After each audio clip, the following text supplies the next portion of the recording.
L'enracinement est une très belle métaphore.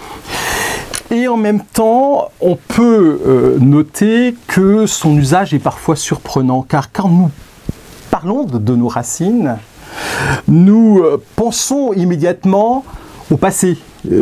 Si on envisage les racines de l'Europe, par exemple les racines chrétiennes, on pense immédiatement à un passé, à un héritage que nous aurions et qui constituerait finalement nos racines. Je crois que quand on interroge la métaphore de la plante, à laquelle l'homme est comparé en raison de sa verticalité, eh bien, les racines de cette plante, on constate qu'elles sont contemporaines à la plante. Les racines sont toujours des choses qui sont dans le présent. Les racines, c'est parce qu'elles sont dans le présent qu'elles constituent des organes pour la nutrition, qu'elles sont pour la plante eh bien, un moyen de trouver sa stabilité. Et je crois que quand on parle d'enracinement, quand on parle de racines pour l'homme, il faut qu'on retrouve cette idée. Les racines, ce doit être quelque chose qui est dans le présent, mais que l'on ne voit pas, parce que c'est enfoui, c'est caché, mais c'est néanmoins présent. Alors, de quoi pourrait-il s'agir ? Il est évident qu'il n'est pas question ici de nourriture terrestre. Ce ne sont pas des racines pour prendre, prélever, aller à la recherche de nourriture terrestre. L'homme, disait Pascal, est un roseau pensant. Il s'agit de racines pour nourrir la pensée de l'homme. Or, ce qui nourrit la pensée, c'est la vérité. L'homme se nourrit de la vérité des choses. Ce dont il a besoin pour grandir, c'est de vérité. Alors, quelles sont ces racines qui permettent de capter en quelque sorte la vérité, quelquefois d'aller la chercher loin, et en même temps une réelle stabilité? Quelles sont ces racines qu'on ne voit pas? Je crois que elles consistent en ce qu'on pourrait appeler des dispositions. Il faut que l'homme développe au fond de lui, plus profond de lui-même, des dispositions, d'heureuses dispositions. Les philosophes contemporains ont développé un concept de vertu épistémique, pour montrer ces bonnes dispositions qui sont autant de racines pour aller capter d'une part eh bien, ce qui nourrit nos intelligences et d'autre part qui permettent une réelle stabilité. Quelles sont-elles? On pourrait en dégager de nombreuses, je n'en évoquerai que 5. Je commence par les énumérer. Il y a tout d'abord l'impartialité.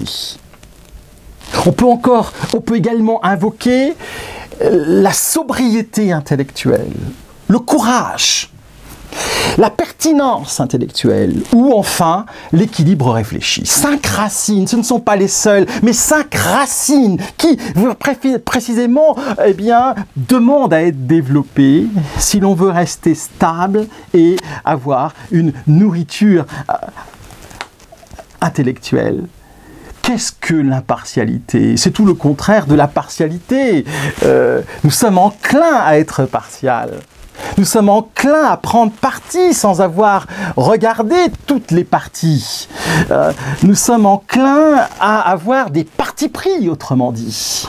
Ou, pour résister à cette tentation, nous sommes enclins à ne pas prendre parti. Précisément, l'impartialité, c'est prendre parti. Sans parti pris. La deuxième racine, c'est ce qu'on pourrait appeler ce que les philosophes contemporains appellent la sobriété intellectuelle, qui est l'opposé en quelque sorte d'une débauche intellectuelle.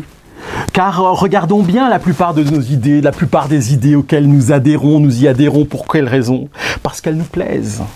Bien souvent, c'est le plaisir, c'est la satisfaction de telle ou telle pensée qui motive en quelque sorte notre adhésion.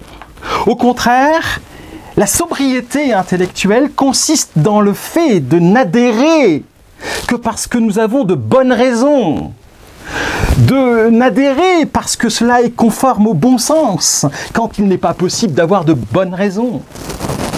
Mais en tout cas, de ne pas adhérer simplement parce que telle ou telle idée nous plaît.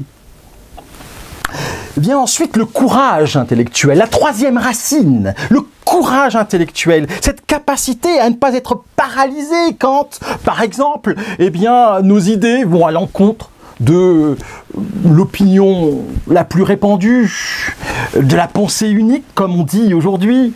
Le courage intellectuel, pour ne pas être paralysé. Courage intellectuel qui n'est pas de la témérité. Car il ne s'agit pas de parler à contre-temps et à contre-temps, mais de savoir, parler dans les bonnes circonstances, y compris lorsqu'il est difficile de parler. Le courage intellectuel, c'était la troisième racine. La quatrième racine qu'on pourrait nommer la pertinence intellectuelle. Aujourd'hui, c'est une racine importante à l'heure de l'Internet, à l'heure du zapping, où nous accumulons les informations. La pertinence intellectuelle est précisément cette capacité à sélectionner ce qui va vraiment nous nourrir. C'est aussi le contraire de l'obsession qui conduit à toutes les idéologies. On peut être obsédé par une idée, je ne sais, l'idée de liberté ou l'idée de la technologie, ce que les technologies pourraient permettre aujourd'hui. Et ça donne par exemple le transhumanisme. La pertinence intellectuelle est une racine qui nous permet d'avoir un équilibre, qui consiste en quelque sorte à remettre chaque chose à sa place. Enfin, la cinquième vertu et donc racine dont parlent les philosophes contemporains, c'est l'équilibre réfléchi. Car on pourrait être enclin en quelque sorte à une certaine rigidité en ce qui concerne les méthodes que nous mettons en œuvre dans la recherche de la vérité. Par exemple, on pourrait imaginer une rigidité qui consisterait dans le fait de n'accepter que la méthodologie scientifique. Et donc de conclure qu'il nous est possible, par exemple, de parler de Dieu, mais sans aucune certitude, sans que cela puisse appartenir au domaine public, puisque de Dieu nous ne pouvons faire aucune expérimentation comme en science. Ainsi, la rigidité intellectuelle consiste dans le fait de penser qu'il n'y a qu'une seule méthodologie. Alors qu'on pourrait imaginer qu'il y en a plusieurs, qu'il faut se montrer créatif, qu'il y a peut-être autant de méthodes qu'il y a de sujets, parce que la méthode doit en quelque sorte imiter son sujet. Et c'est ce qu'on appelle l'équilibre réfléchi. 5 racines qui nous permettent à la fois une stabilité intellectuelle et en même temps de nous nourrir de la vérité.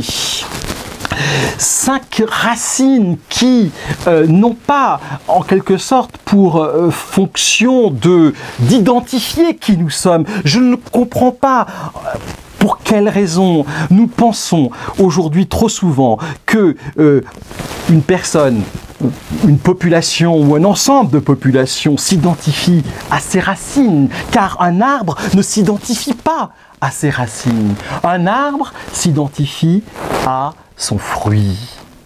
Il faut regarder quel est le fruit que l'on est capable de porter, quel est le plus beau fruit que l'on est capable de porter pour arriver à saisir un être, un groupe. Les racines ne sont là que pour nourrir en quelque sorte et elles sont indispensables.